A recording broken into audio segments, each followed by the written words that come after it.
Welcome to the Refurbishment Mastery podcast with me, Martin Rapley. If you're a property investor who is worried about paying too much for your next property, concerned that you don't know how to manage a refurb, or scared that you will be ripped off by a builder, then this is for you. In this podcast, I share over 30 years of experience of managing refurbishments and conversions to help you make more profit, save your time, and ultimately enjoy the process. On with the podcast.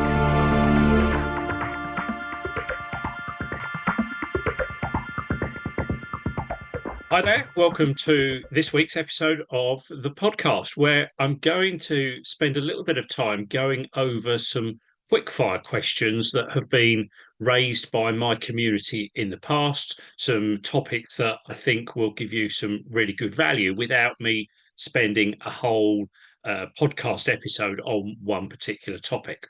So we'll cover off a few of those questions in this episode.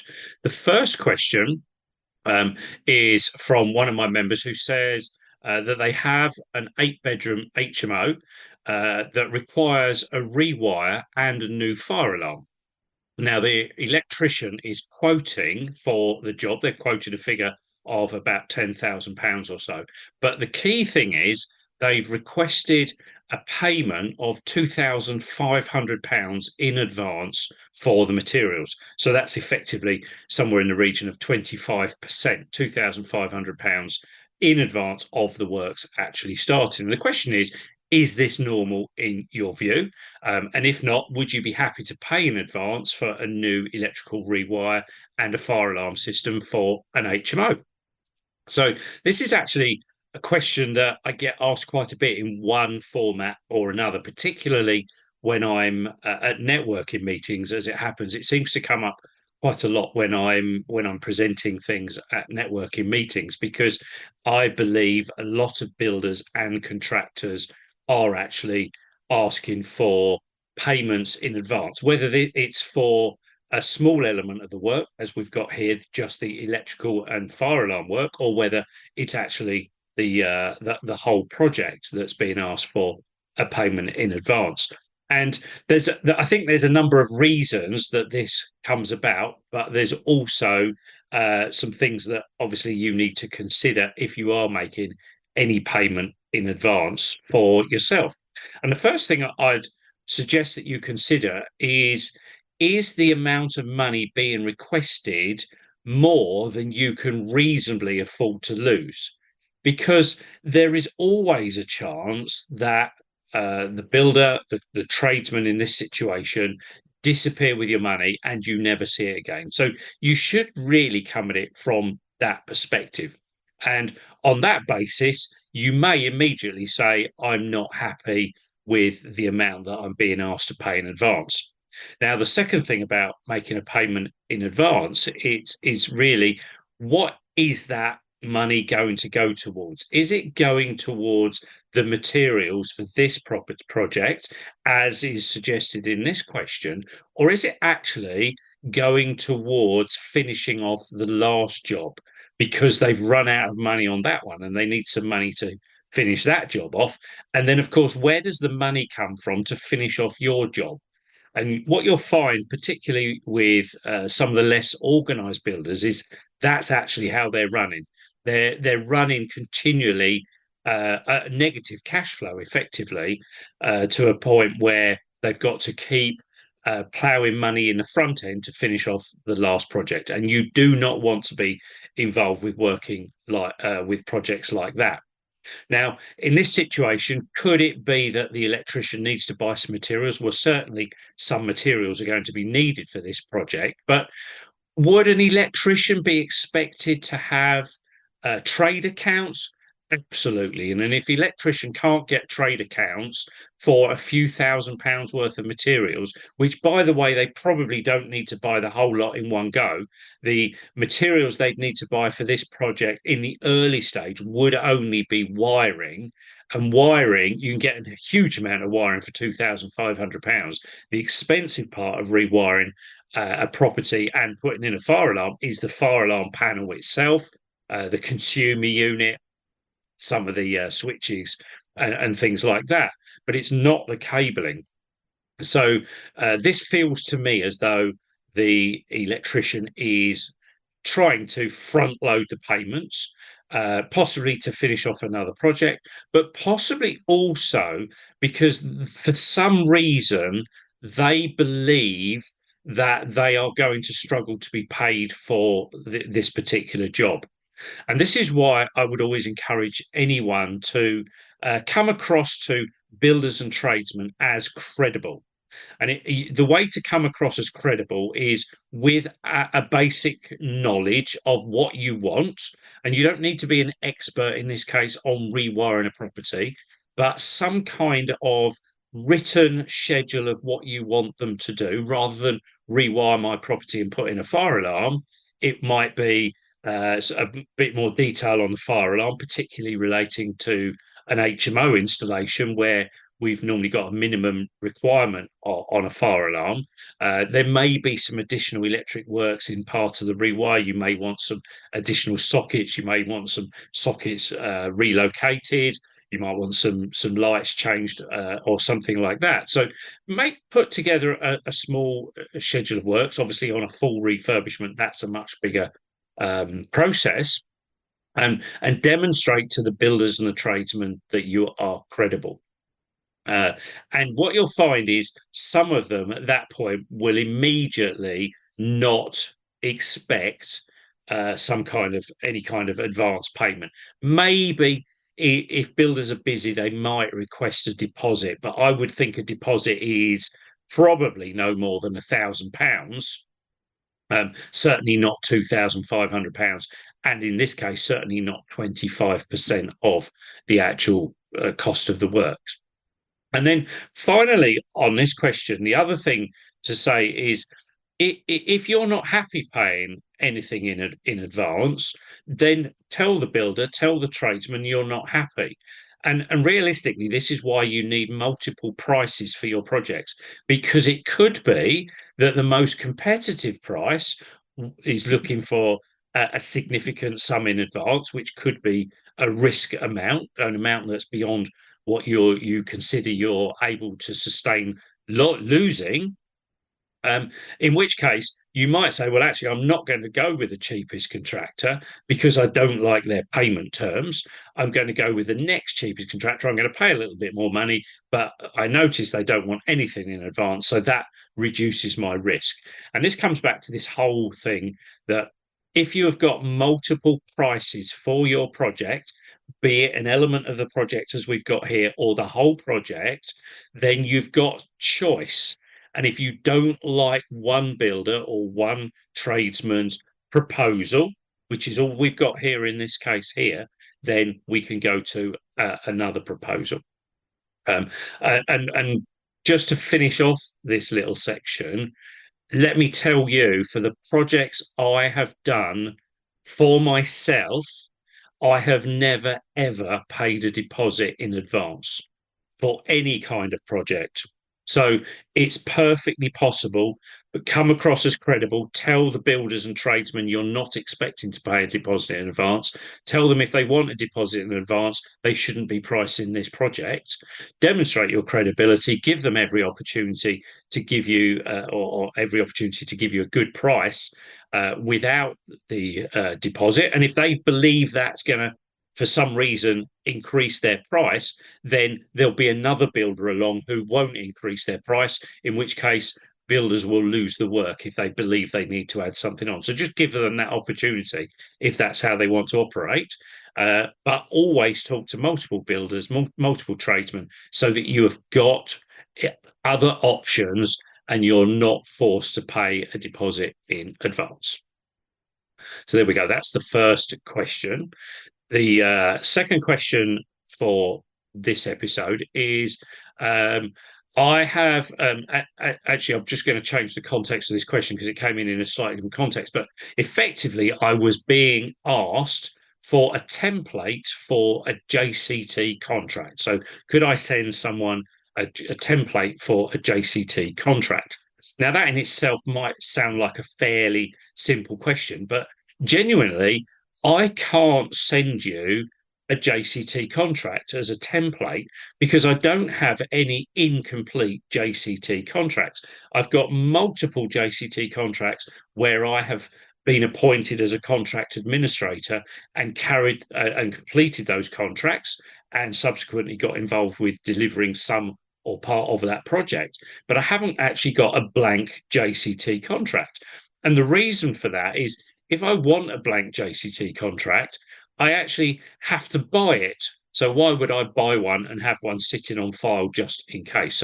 So that's the first reason I can't actually send a blank JCT out to anyone because they cost money, and I wouldn't buy one unless I was actually going to use it.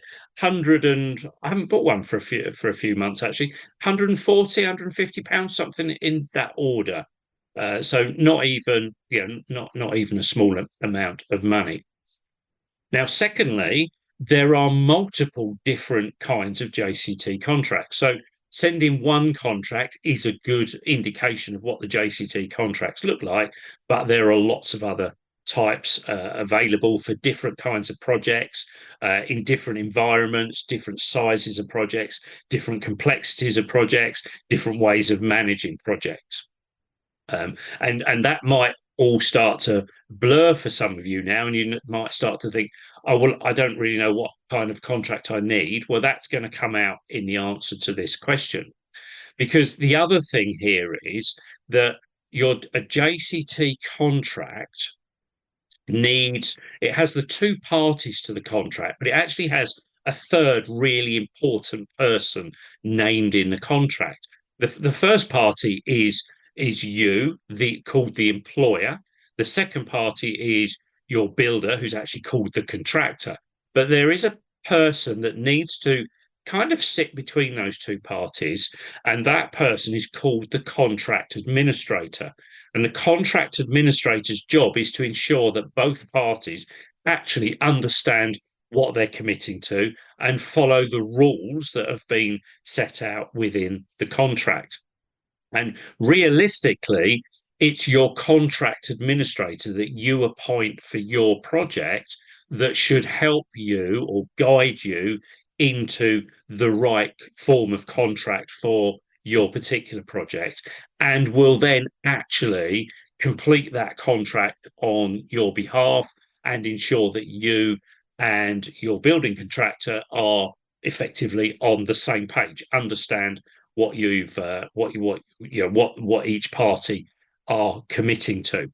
And you'll be surprised how many times I've been instructed to put together JCT contracts, and what I found is that the builder and my client, the employer, are actually not totally aligned with what they believe they've agreed. Now, that can all be sorted out. There's nothing overly complicated in here. It can be resolved, but you want to be resolving that beforehand rather than starting a contract and finding there's indecision, uncertainty, potential dispute even before the project has started. And a contract administrator will help you ensure that that is is actually the position. And then finally here, these contracts, they're not if you use them excessively, they're not overly complicated. Um, but there are terms in there which I suspect that if I shared a contract with you, there'd be a lot of terms you wouldn't understand. Whereas if I'm acting as contract administrator, I will explain them and make recommendations as part of the work that I do. So it will save time engaging a contract administrator to explain things from the other side rather than you try and read. Even on the smaller contracts, I guess there must be 28, 30 pages or so.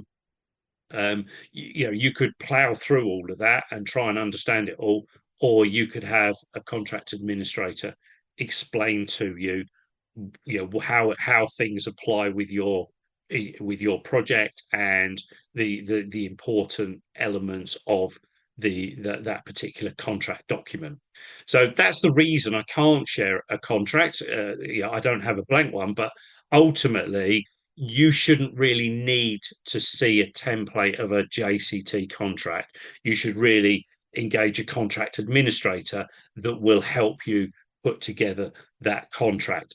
Because if you don't have a contract administrator, and if you name yourself as the contract administrator and the employer, then in a court of law, that contract is considered void. It effectively, void means that it's like it was never put together in the first place. So it doesn't matter what effort you put into putting it together. If it is void because you don't have a contract administrator, you might as well not bother trying to put it together in the first place. So do get in touch if I can help you with JCT contracts in any way. Commonly, you're going to be asked for them if you're using commercial finance to help you deliver a project through. That's not uncommon at all. The next question for this episode is I'm getting copies of the insurance documents from three builders we like the most, but I don't know what I'm actually looking for. What cover do I need and how much? Uh, so I'm going to answer the question, but I'm just going to step back a little bit and just say with this one is personally, I wouldn't bother getting insurance from three contractors. I would tend to only get insurance from a point where I've only got one contractor left on my list, i.e., I've whittled them down. I've got my preferred contractor. That's the point I might ask for their insurances. It's not a massive criticism to get it from three, but it just saves you a little bit of time. But nevertheless, what are we looking for when we actually get the insurance documents through? You're going to find insurance comes through in a number of different formats.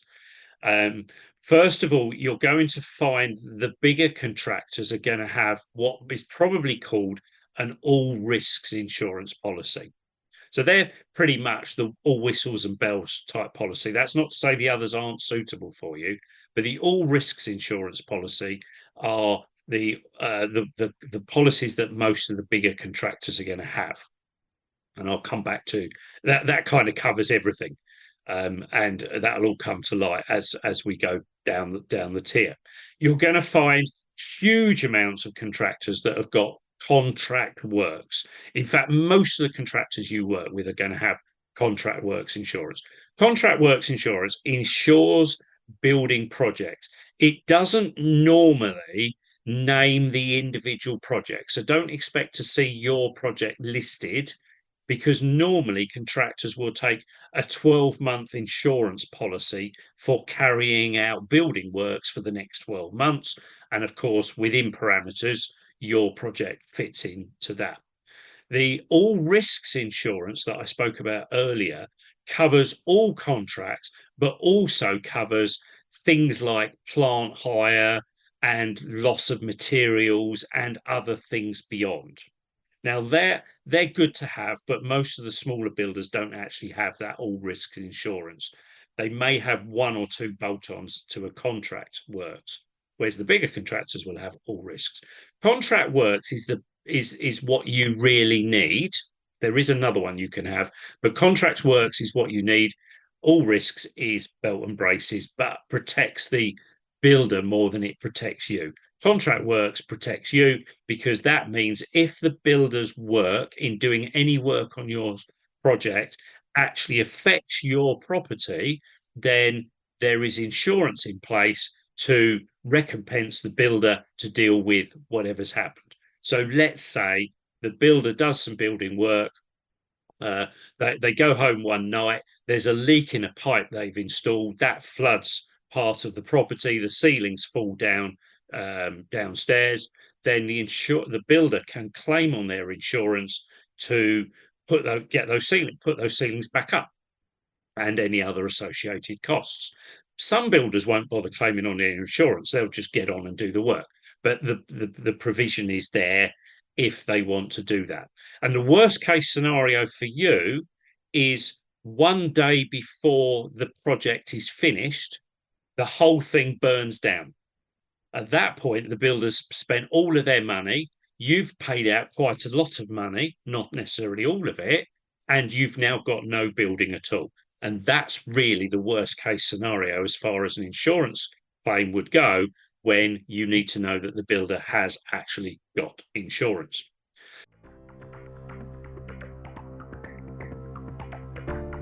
Just jumping in to make sure that you've got everything you need. Now, in a number of these podcasts, you'll have heard me talk about other property investors that I'm currently working with or have worked with in the past. And so I wanted to ensure that you can find out how you can actually work with me. And the best place to start with that is my website, www.refurbishmentmastery.com. On there, you'll find details of training courses that I run. You'll find details about my community, and also how you can work with me on a one-to-one basis when you are progressed far enough down the line. And then if you're not really sure what's right for you and how we can work together, then there's a button at the top. Just hit the button at the top that says book a call. It's absolutely free. It will take you to my diary, find a slot, and we'll be able to talk in the next couple of weeks.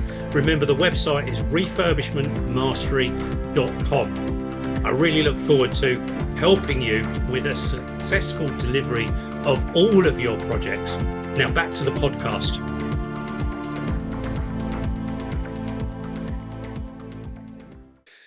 Now, what you're looking for is the terms of that insurance. And sometimes when you ask for builder's insurance, they won't give you the terms page. So make sure you ask for the terms page as well. You're looking for terms that don't relate to your project. And those terms are normally written as exclusions. So the insurer is saying, we exclude insurance of works in basements. Maybe you've got work in a basement, in which case it's not covered. We exclude work above in buildings over 6 stories high or something like that. We limit our indemnity to £200,000 a claim. Now, if the worst thing is you lose your whole property, is your property and the cost of reinstating your property more than £200,000? So look for those qualifications and make sure that your builder hasn't underinsured themselves for general work or even your particular project. So that's really what you're going to look for. Now, if you don't understand what the builder's sending you, if you don't understand everything, if you don't feel you've got comprehensive information, if you think, and I have seen this in the past, the builder has fudged the document you've sent to them, you can't easily go back to the source of that document. Under GDPR, they're not going to discuss that document with you. But the place that you can go to get your own support is your own building insurance company. So on the assumption you've got the building insured already, if you go to your insurer and talk to them, they will give you the reassurance, or they will find out for you the information that is needed to ensure that that policy is correct and accurate for your particular project this time round. The third kind of insurance you're going to come across is what's normally called tradesmen's insurance. So this is now a third tier down the ladder. In theory, nothing wrong with tradesman insurance, but do again be careful of the small print. Tradesman's insurance is much more common for small one-man band entities. So they only insure the named person, and occasionally a second or perhaps even third person. So they're designed for very small companies. They're designed really for tradesmen, individual tradesmen that are predominantly working on their own, occasionally bringing in a second person to help.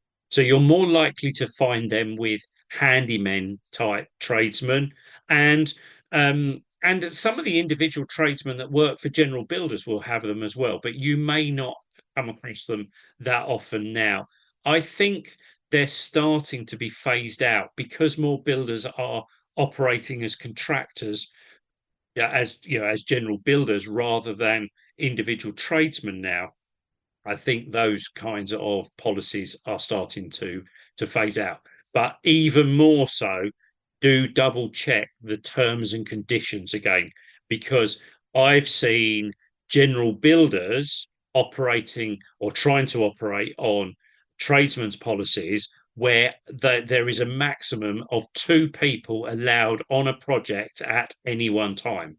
And the likelihood of a general refurbishment only having two people on site at any one time for the whole duration of the project is pretty slim or zero. So do be careful with anyone who presents you with a tradesman's policy because they are very, very onerous. Contract works generally okay, but check the terms. All contractors, all risks generally okay.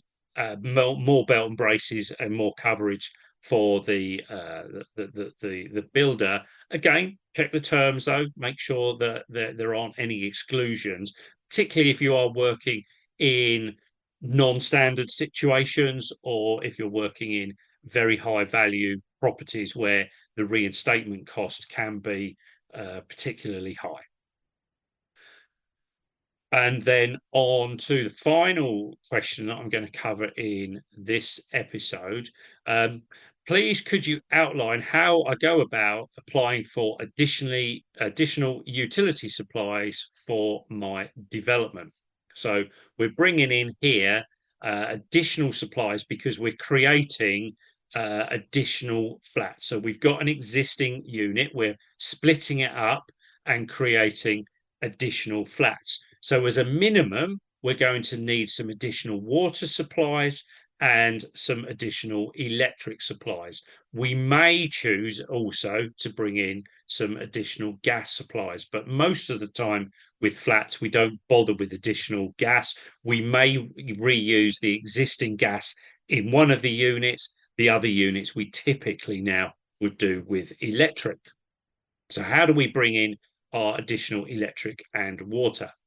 The first place to say here is you need to get on the internet and Google to find out who the infrastructure suppliers are for your area. Now, the water is going to be fairly easy to find because that's going to be the company that you're currently buying your water from. So they're normally easy to come by. The electric are a little bit harder. You need to dig a little bit deeper because you don't buy your current electric from the distributor. You buy it from a merchant, effectively a wholesaler that puts the meter in and sells it on to you. So there's an intermediary. They're not the people you need. You need to find the main distributor. Once you've found the distributors for each of these, for any utility supplier, you should easily be able to find on their website online application forms for bringing in new supplies. Remember, it might be called developers or something like that, development services. Bearing in mind that it's developers generally that are bringing in new services, and particularly new house builders are obviously bringing in multiple at a time. So have a look on their website. You should find some kind of application form.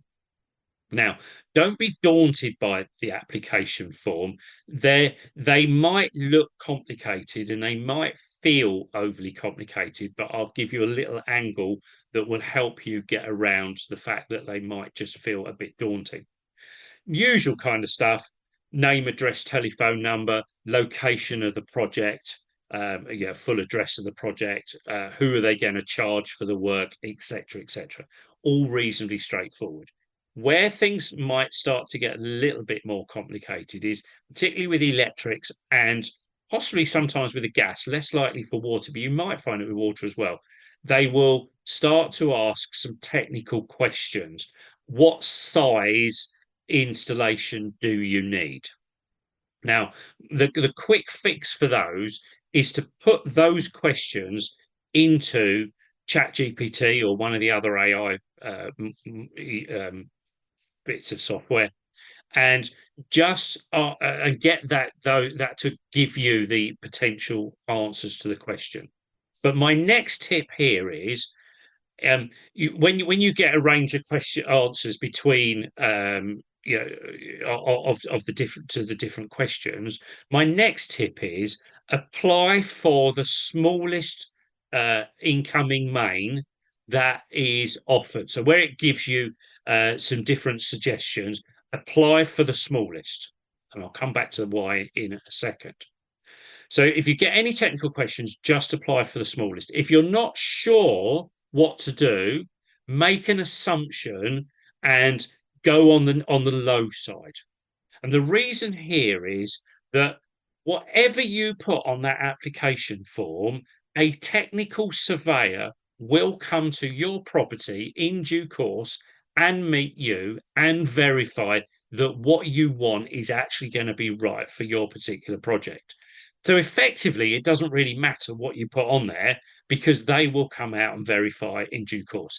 If you happen to be an electrical engineer, then of course you'll understand those questions in more depth and can be 100% sure in the first place. But don't worry if you're not an electrical engineer, just go for a basic service and get them out to talk to you, because they will close up the gaps. The only thing to watch with that is if they give you a quotation based on your information and subsequently they find that that isn't quite right, then obviously that quotation is going to be reviewed and likely it's going to go up in price. So be aware of that. But ultimately, at this stage, all you need to do is get the applications in and make some assessments. Now, they're probably also going to ask you for some drawings showing perhaps the location of the property in the street, and also where the new main wants to come into the property, with perhaps an indication of how that